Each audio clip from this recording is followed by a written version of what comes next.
ओम शांति। आज 7 फरवरी 2023 के बाबा के अनमोल मधुर महावाक्य सुनेंगे। आज की मुरली बाबा की है गीता के भगवान को सिद्ध करने की। बाबा कहे कि ब्रह्मा ही श्री कृष्ण बनते हैं, परंतु ब्रह्मा को प्रजापिता कहेंगे, श्री कृष्ण को प्रजापिता नहीं कहेंगे। गीता निराकार भगवान की श्रेष्ठ मत है। श्री कृष्ण ने यह मत नहीं दी है। बाबा कहे बहुत गूढ़ बात है समझने की। इस श्री कृष्ण भी इसी मत से श्रेष्ठ बना है। तो बाबा कहे ये निराकारी मत का शास्त्र है।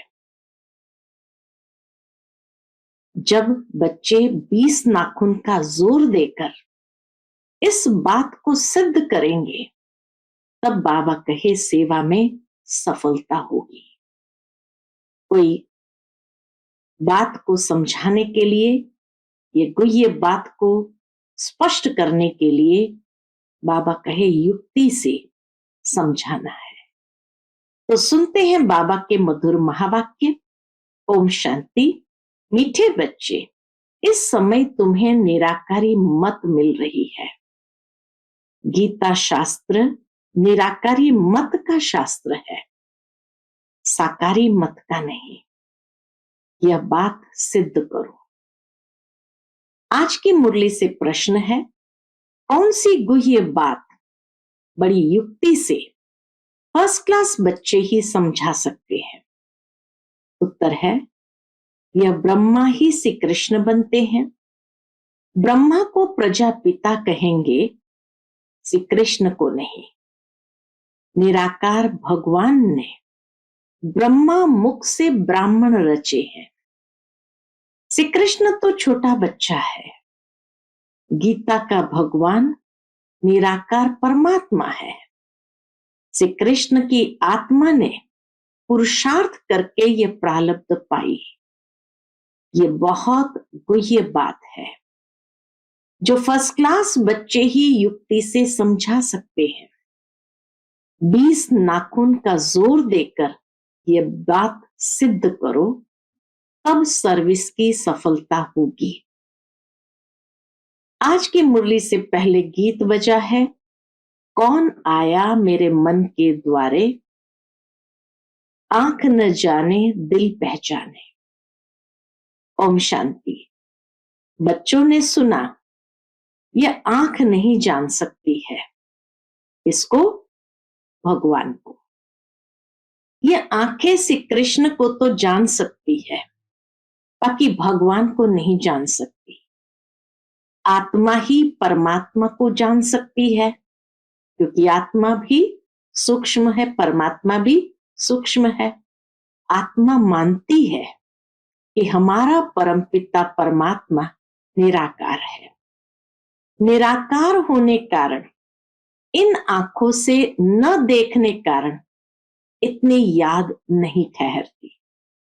शिव बाबा की याद क्यों भूल जाती है? क्योंकि इन आंखों से दिखाई नहीं देता है, तो बाबा कहे इतनी याद भी नहीं ठहरती।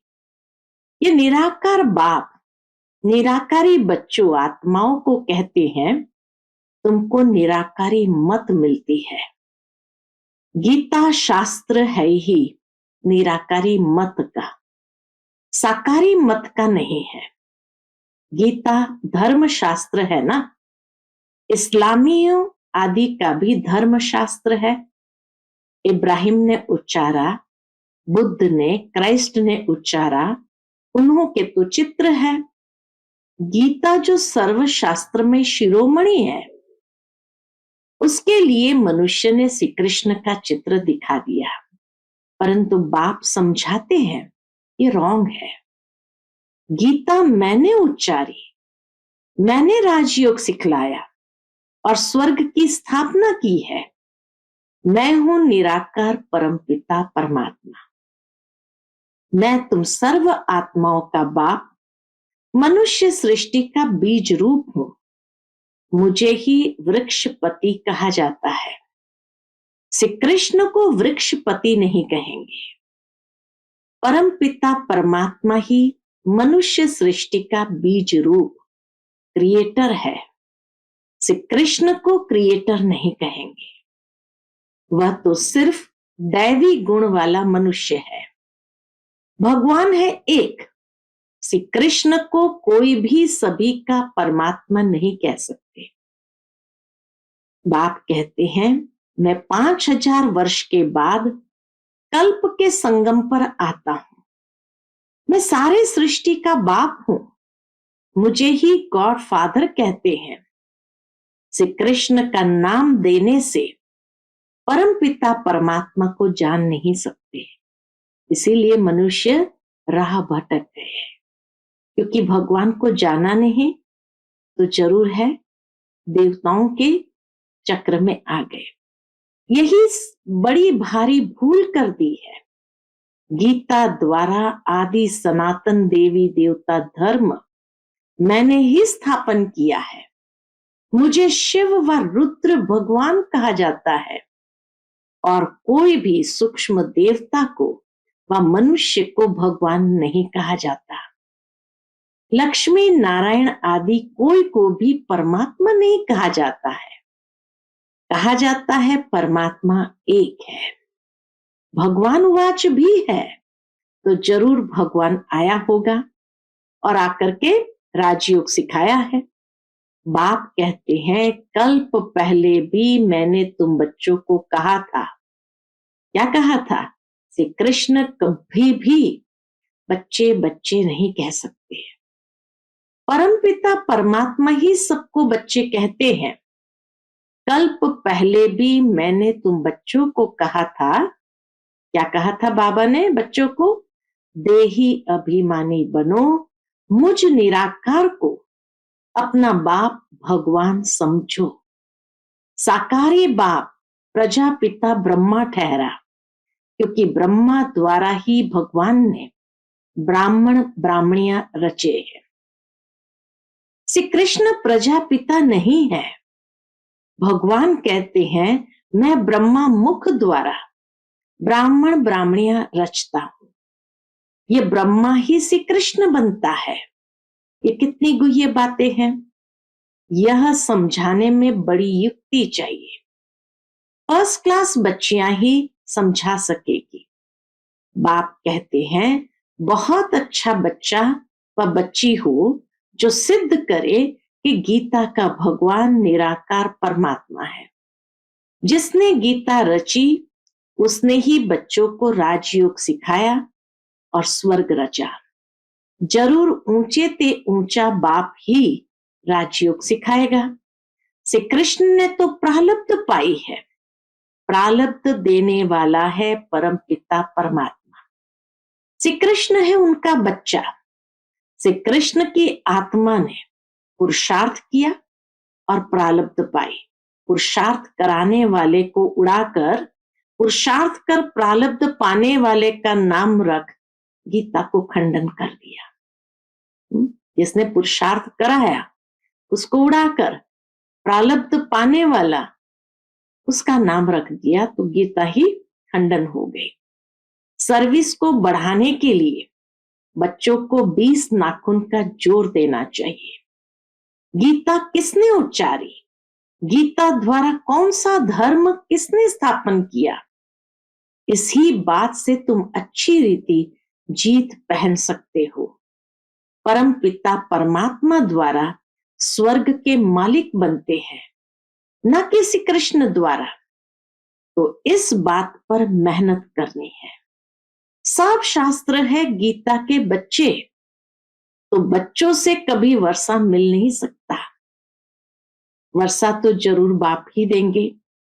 काका चाचा मामा गुरु आदि कोई से भी वर्षा नहीं मिलता है। बेहद के बाप से ही बेहद का वर्षा मिलता है। ये लिखत ऐसी साफ कर लिखनी है कि समझ जाए तो बरोबर गीता खंडन की है। गीता को डिफेम किया है, इसलिए भारत कंगाल बन गया है। इतना जोर देकर के बाबा जैसे जिगरी इस बात को स्पष्ट करने के लिए कहते हैं कि इसीलिए भारत कंगाल बन गया है, कौड़ी तुल्य बन गया है। ऐसी लिखत लिखो। भारत को स्वर्ग बनाने वाला कौन है? स्वर्ग कहाँ है? कलयुग के बाद सतयुग होगा तो उनकी स्थापना जरूर संगम पर होनी चाहिए। शिव भगवान वाच, मैं कल्प कल्प संगम पर पावन दुनिया बनाने आता हूं। ऐसे सिद्ध करो जो समझे कि शिव परमात्मा ही सबको दुखों से लिबरेट करते हैं, न किसी कृष्ण। गीता के भगवान को जो समझ जाएंगे वही आकर फूल चढ़ाएंगे, सभी नहीं चढ़ाएंगे। जो समझ गए वह फूल बन बलि चढ़ जाएंगे। फूल चढ़ाएंगे माना खुद फूल बन बलि चढ़ जाएंगे। बाबा को कोई फूल देते हैं तो बाबा कहते हैं मुझे ऐसे फूल चाहिए, ऐसे बच्चे चाहिए। कांटे मेरे पर बलि चढ़े तो मैं उनको फूल बनाऊं। भले कांटे हैं, कांटे मेरे पर बलि चढ़े तो मैं उनको फूल बनाऊं। बबुल नाथ भी मेरा नाम है। बबुल के कांटों को फूल बनाने वाला मुझे ही कहते हैं। श्री कृष्ण तो स्वयं फूल है। वह है गार्डन ऑफ अल्लाह और यह है डेविल फॉरेस्ट। इनको फिर डीटी गार्डन बाप बनाते हैं। देवताओं का बगीचा बाप बनाते हैं। तुम ही नई दुनिया के मालिक बनते हो। लक्ष्मी नारायण की डीटी डिनाइस्टी कही गई है। ब्राह्मण कुल की डिनाइस्टी नहीं कहेंगे, ये ब्राह्मण कुल है। परम पिता परमात्मा ने ब्रह्मा द्वारा प्रजा रची है, इसलिए इनको प्रजापिता कहा जाता है। शिव बाबा को व श्री कृष्ण को प्रजापिता नहीं कहेंगे। शिव बाबा को भी नहीं कहेंगे तो श्री कृष्ण को भी नहीं कहेंगे। यह तो कृष्ण पर कलंक लगाए हैं कि 16,108 रानियां थी।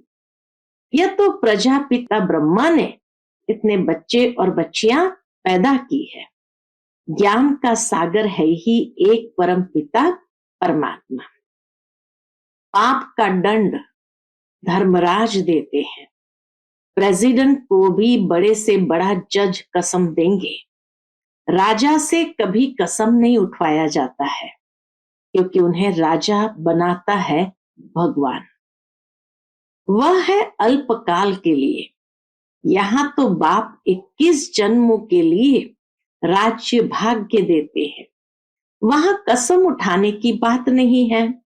यह मनुष्य सृष्टि रूपी वृक्ष है, कोई जंगली वृक्ष नहीं है। परम पिता परमात्मा को वृक्षपति कहा जाता है। श्री कृष्ण इस वृक्ष का राज नहीं बता सकते, कल्प वृक्ष का राज नहीं बता सकते। वृक्षपति ही समझा सकते हैं।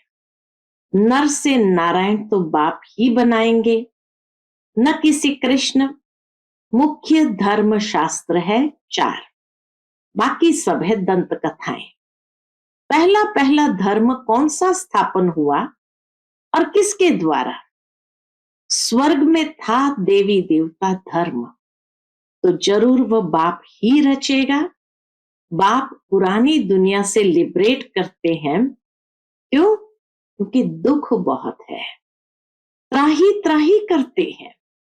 बाप से स्वर्ग का वर्षा लेना है तो अभी लो। साधारण आदमी कोई वर्षा दे नहीं सकता। बच्चों को सर्व प्राप्ति कराने वाला है ही बाप। बेहद का बाप ही स्वर्ग का मालिक बनाते हैं। ऐसी ऐसी टेम्पटेशन देनी है।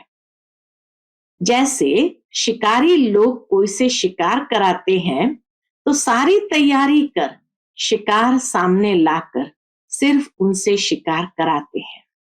यहां शिकार कराना है इससे, माताओं से। बाप कहते हैं शिकार माताओं के आगे ले आना है। माताएं बहुत है, नाम एक का बाला हो जाता है। तुम शक्ति से ना हो। शक्ति डिनाइस्टी नहीं कहेंगे, शक्ति सेना की मुख्य है जगदम्बा काली सरस्वती। बाकी चंडिका आदि उल्टे नाम भी बहुत रख दिए हैं। तो तुम बच्चों को ऐसी बातों पर क्लियर करना है। क्या क्लियर करेंगे कि ऊंचे ते ऊंचा भगवान, फिर ब्रह्मा विष्णु शंकर, प्रजापिता ब्रह्मा की बेटी है सरस्वती। उनको गॉडेस ऑफ नॉलेज कहते हैं। तो जरूर उनके बच्चों को भी गॉडेस ऑफ नॉलेज कहेंगे। अंत में विजय तो तुम्हारी होने वाली है। कोई कोई गीता से वेदों का मान ज्यादा रखते हैं, तो भी गीता का प्रचार ज्यादा है। बाप कहते हैं मैं आता हूं संगम युग पर। श्री कृष्ण का चित्र है ही सतयुग का, फिर 84 जन्म में रूप बदलता जाता है। ज्ञानी तो आत्मा तब बन सकते हैं जब परम पिता परमात्मा आकर आत्मा का ज्ञान देवे। परम पिता परमात्मा है ज्ञान का सागर, उन द्वारा तुम ज्ञानी तू आत्मा बनते हो। बाकी सब है भक्त तू आत्मा। बाप कहते हैं मुझे ज्ञानी तू आत्मा प्रिय लगते हैं। महिमा सारी गीता की है। आज की सारी मुरली गीता पर ही है। महिमा सारी गीता की है। ध्यानी से ज्ञानी श्रेष्ठ है। ध्यान ट्रांस को कहा जाता है। यह तो बाप से योग लगाना है। ध्यान में जाने से कोई भी फायदा नहीं है। बाप कहते हैं मैंने राजयोग सिखाया था। श्री कृष्ण को यह प्रारब्ध मैंने ही दी थी। जरूर अगले जन्म में पुरुषार्थ किया होगा। सारी सूर्यवंशी राजधानी ने मेरे द्वारा ही प्रारब्ध पाई है। बाबा कहे खाली कृष्ण ने नहीं, लेकिन सारी सूर्यवंशी राजधानी ने मेरे द्वारा ही प्रारब्ध पाई है। दिलवाड़ा मंदिर का कॉन्ट्रास्ट भी ऐसे लिखो जो पढ़ने से ही मनुष्य को झट तीर लग जाए।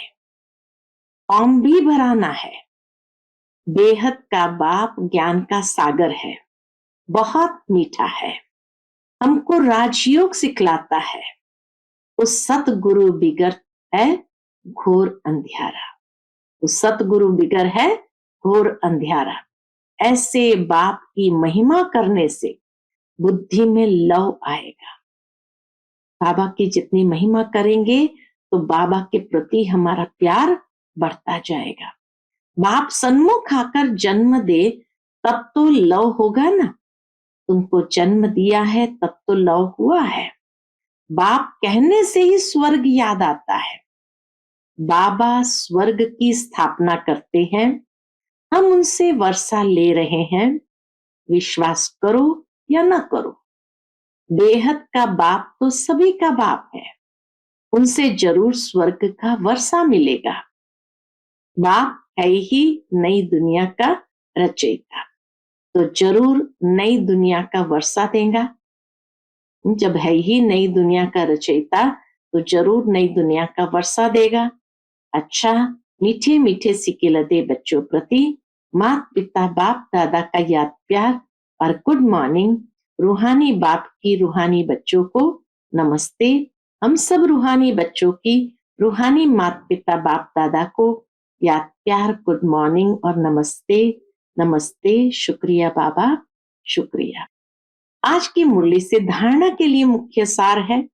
पहली पॉइंट, बाप का प्रिय बनने के लिए बुद्धि में ज्ञान को धारण कर ज्ञानी तो आत्मा बनना है।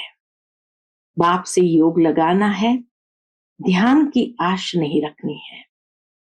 दूसरी पॉइंट, माताओं को आगे रख उनका नाम बढ़ाना है। अथॉरिटी से गीता के भगवान को सिद्ध करना है। 20 नाखून के जोर से सर्विस को बढ़ाना है। आज का बाप दादा का मधुर वरदान हम बच्चों के प्रति है। श्रेष्ठ जीवन की स्मृति द्वारा विशाल स्टेज पर विशेष पाठ बजाने वाले हीरो पाठधारी भव। श्रेष्ठ जीवन की स्मृति द्वारा विशाल स्टेज पर विशेष पाठ बजाने वाले हीरो पाठधारी भव। ब्रह्मा बाप ने आप बच्चों को दिव्य जन्म देते ही पवित्र भव, योगी भव का वरदान दिया। जन्मते ही बड़ी मां के रूप में पवित्रता के प्यार से पालना की, सदा खुशियों के झूले में झुलाया। सर्वगुण मूरत, ज्ञान मूरत, सुख शांति स्वरूप बनने की हर रोज लोरी दी। ऐसे माता पिता के श्रेष्ठ बच्चे ब्रह्मा कुमार कुमारी है। इस जीवन के महत्व को स्मृति में रख विश्व की विशाल स्टेज पर विशेष पाठ, हीरो पाठ बजाओ। आज का स्लोगन है, बिंदु शब्द के महत्व को जान, बिंदु बन, बिंदु बाप को याद करना ही योगी बनना है। बिंदु शब्द के महत्व को जान, बिंदु बन, बिंदु बाप को याद करना ही योगी बनना है। फिर मातेश्वरी जी के अनमोल मधुर महावाक्य है।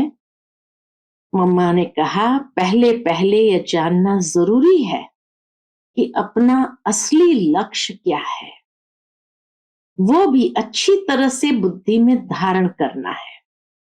तब ही पूर्ण रीति से उस लक्ष्य में उपस्थित हो सकेंगे। लक्ष्य स्पष्ट होगा तो उस अनुसार पूर्ण रीति से उस तरफ पुरुषार्थ करेंगे, उस दिशा में आगे बढ़ेंगे। अपना असली लक्ष्य है क्या? मैं आत्मा उस परमात्मा की संतान हूं, असल में कर्मातीत हूं।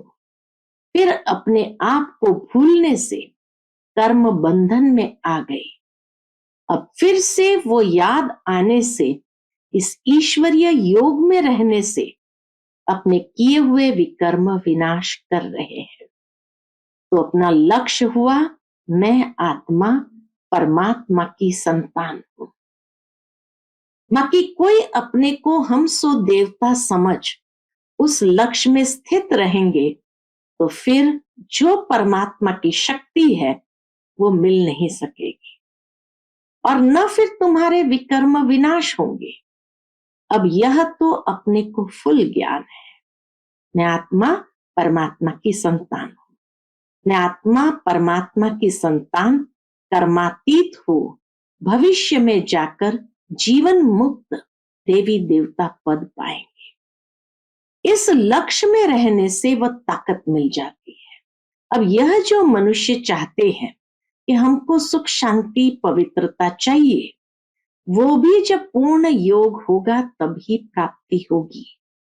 बाकी देवता पद तो अपनी भविष्य प्रारब्ध है, अपना पुरुषार्थ अलग है और अपनी प्रारब्ध भी अलग है, तो ये लक्ष्य भी अलग है। अपने को इस लक्ष्य में नहीं रहना है कि मैं पवित्र आत्मा आखिरन परमात्मा बन जाऊंगी। इस लक्ष्य में नहीं रहना है कि मैं पवित्र आत्मा आखिरन परमात्मा बन जाऊंगी। नहीं, ये लक्ष्य नहीं है, नहीं। परंतु हमको परमात्मा के साथ योग लगाए पवित्र आत्मा बनना है। बाकी आत्मा को कोई परमात्मा नहीं बनना है, लेकिन परमात्मा के साथ योग लगाकर पवित्र आत्मा बनना है। दूसरी पॉइंट मम्मा ने बस स्पष्ट की, इस अविनाशी ईश्वरीय ज्ञान पर अनेक नाम धरे गए हैं, अर्थात रखे गए हैं। कोई इस ज्ञान को अमृत भी कहते हैं, कोई ज्ञान को अंजन भी कहते हैं। गुरु नानक ने कहा, ज्ञान अंजन गुरु दिया। कोई ने फिर ज्ञान वर्षा भी कहा है, क्योंकि इस ज्ञान से ही सारी सृष्टि सब्ज यानी हरी भरी बन जाती है। जो भी तमो प्रधान मनुष्य है वो सतोगुणी मनुष्य बन जाते हैं और ज्ञान अंजन से अंधियारा मिट जाता है। इसी ज्ञान को फिर अमृत भी कहते हैं, जिससे जो मनुष्य 5 विकारों की अग्नि में जल रहे हैं उससे ठंडे हो जाते हैं। देखो, गीता में परमात्मा साफ कहता है, कामेषु क्रोधेषु उसमें भी पहला मुख्य है काम, जो ही 5 विकारों में मुख्य बीज है। बीज होने से फिर क्रोध, लोभ, मोह, अहंकार आदि झाड़ पैदा होता है। उससे मनुष्य की बुद्धि भ्रष्ट हो जाती है। अब उसी बुद्धि में ज्ञान की धारणा होती है। जब ज्ञान की धारणा पूर्ण बुद्धि में हो जाती है, तभी विकारों का बीज खत्म हो जाता है। बाकी सन्यासी तो समझते हैं विकारों को वश करना बड़ा कठिन बात है। सन्यासी भी ये समझते हैं विकारों को वश करना बड़ी कठिन बात है। अब ये ज्ञान तो सन्यासियों में है नहीं, तो ऐसी शिक्षा देवे कैसे? सिर्फ ऐसे नहीं कहते हैं कि मर्यादा में रहो, परंतु असल मर्यादा कौन सी थी? वो मर्यादा तो आजकल टूट गई है। कहां वो सतयुगी त्रेतायुगी देवी देवताओं की मर्यादा, जो गृहस्थ में रहते कैसे निर्विकारी प्रवृत्ति में रहते थे? अब वो सच्ची मर्यादा कहाँ है? आजकल तो उल्टी विकारी मर्यादा पालन कर रहे हैं। एक दो को ऐसे ही सिखलाते हैं कि मर्यादा में चलो। मनुष्य का पहला क्या फर्ज है वो तो कोई नहीं जानता, बस इतना ही प्रचार करते हैं कि मर्यादा में रहो, मगर इतना भी नहीं जानते कि मनुष्य की पहली मर्यादा कौन सी है। मनुष्य की पहली मर्यादा है निर्विकारी बनना। यह है पहली मर्यादा। अगर कोई से ऐसा पूछा जाए तुम इस मर्यादा में रहते हो, तो कह देते हैं आजकल इस कलयुगी सृष्टि में निर्विकारी होने की हिम्मत नहीं है। अब मुख से कहना कि मर्यादा में रहो, निर्विकारी बनो, इससे तो कोई निर्विकारी बन नहीं सकता। निर्विकारी बनने के लिए पहले इस ज्ञान तलवार से इन 5 विकारों के बीज को खत्म करना, तभी विकर्म भस्म हो सकेगा। अच्छा, ओम शांति।